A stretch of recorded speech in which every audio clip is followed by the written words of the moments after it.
How could he have seen us? We ran through the woods with the leaves crunching under us, giving away our position.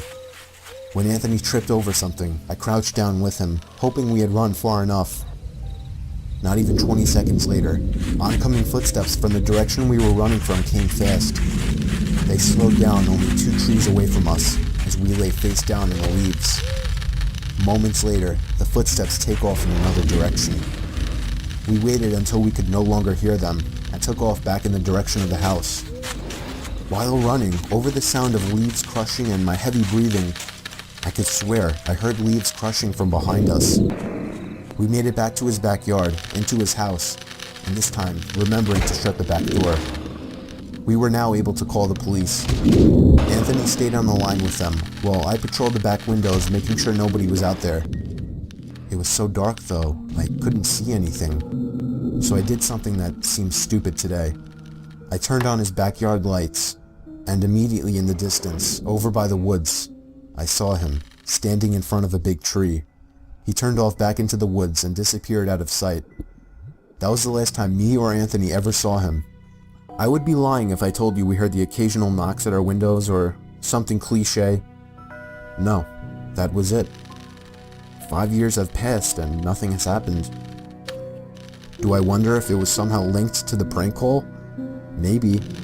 Does it make sense? Not really. But yeah, this was the story of how me and my still best friend Anthony almost died during a break-in.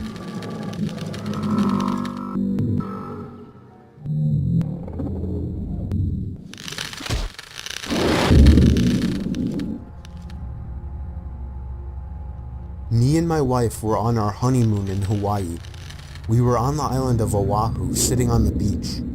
My wife got up to go to the bathroom, and when she got back, she told me that there was a creepy man watching her walk into the bathroom, and when she tried to walk out, he blocked her path.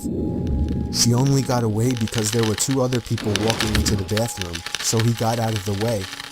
I asked her what the man looked like, and she looked over, but unfortunately, she said he was gone. Our hotel was walking distance from the beach, so we got back quickly, but we made sure to report the man to a police officer we saw walking on the beach, and then we washed up before going out to eat. We ate at a fancy seafood place and did some walking around afterwards. Close to midnight, we finally went back to the room and began to wind down. Then we got a knock at the door. I looked through the peephole of the door and saw a man in a maid uniform standing outside. I opened the door and he immediately tried to let himself in. I pushed him back a bit, asking him what he wanted. He told me he left something in the room while cleaning earlier and needed to get it out. The only thing, we left the do not disturb sign on the door all day. Then I noticed he was making eye contact with my wife. My wife then screamed, "That's the man!"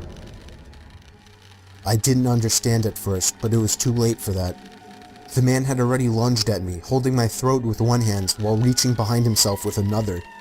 He pulled out a knife and started swinging at me, and if it weren't for my wife coming over and smashing his face with the lamp, I would have been as good as dead. The commotion drew out all the inhabitants of the neighboring rooms. One of the women started freaking out and screaming, making the situation worse. We called the police, and so did the hotel. It turned into a huge, horrible scene, but we were just happy to be alive. We were questioned when the police arrived, and some of the other people around us claimed to have witnessed it all. We still don't know what kind of intentions this guy had, but if I had to guess, I would say he wanted to get to my wife. He must have been one very dumb person to think he would get away with something like this in such a public building.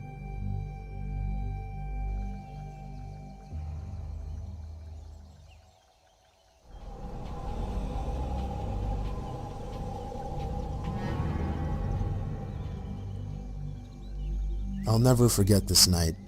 The pizza place I worked at was about to close, and I was getting ready to go home when the phone rang. I was working the counter alone that night, so I was taking calls. I picked up the phone. There was complete silence, so I hung up. About a minute later, the phone rings again, so I pick up again. Still silence. I was about to hang up again when I heard the very weak and cold voice of an old woman on the other end. She said she wanted a regular pie delivered. I remained polite on the phone, but on the inside I was screaming. I just wanted to get home and end my shift. I called out to my boss that somebody is requesting a delivery. He told me I had to go. I was upset at first, but I realized it's another tip, and the old ones usually tip the most, so I decided it was okay. I took down the address and told her it would be there soon, but she had already hung up. I thought that was rude, but I ignored it and yelled to the chef that I needed one regular. My boss told me to just go home after the delivery as the place would be closed, so a little before 10 o'clock, I got in my car and put the address into my GPS. The house was 7 miles away. The GPS took me to the quiet side of town. I arrived to the house. It was a small, one-floor house on a very quiet and empty block. I took the pizza and walked up to the door and rang the doorbell. There were no lights on in the house. I hoped that she hadn't given me the wrong address. I rang the doorbell again. There was still no answer. I was about to give up when I turned my head and saw somebody standing at the window. I got a little freaked out and backed up at first, but I eventually got closer to the window to see the person. It was an old woman, probably in her late 70s. She was just staring at me with a blank expression. I yelled to her through the glass that I had her pizza. She didn't react to what I said, so I screamed it louder. A big smile ran across her face. Not a pleasant, genuine smile. It was a smile that sent chills down my spine. I still remember that exact face she made through the window. I decided that I was freaked out enough and got back to my car and set the pizza in the passenger seat. I had to text my boss about this.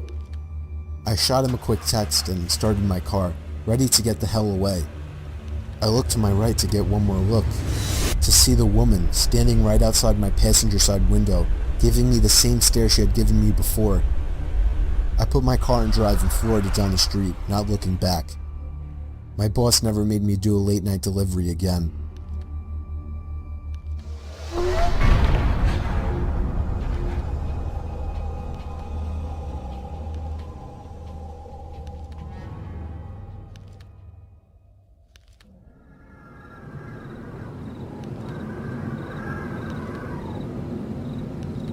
It was Halloween night of 2007, freshman year in high school, and I was with my friends Ivan, Ryan, and Jesse.